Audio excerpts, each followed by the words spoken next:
The Indian Coast Guard (ICG), in a joint operation with Pakistan's Maritime Security Agency (PMSA), rescued 12 crew members from a sinking ship in the Arabian Sea on Wednesday.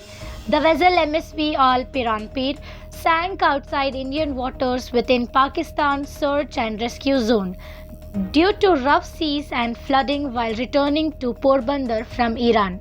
The ICG's Maritime Rescue Coordination Center in Mumbai received the distress call and alerted its regional headquarters in Gandhinagar. The Coast Guard ship Sarthak was dispatched and the PMSA was also informed, coordinating efforts with their rescue aircraft and a merchant ship, MV Cosco Glory. The crew was found in a small dinghy about 270 km west of Dwarka. After being brought aboard Sarthak, medical teams confirmed all 12 were in a good health. The operation showcased strong collaboration between India and Pakistan in maritime rescue efforts.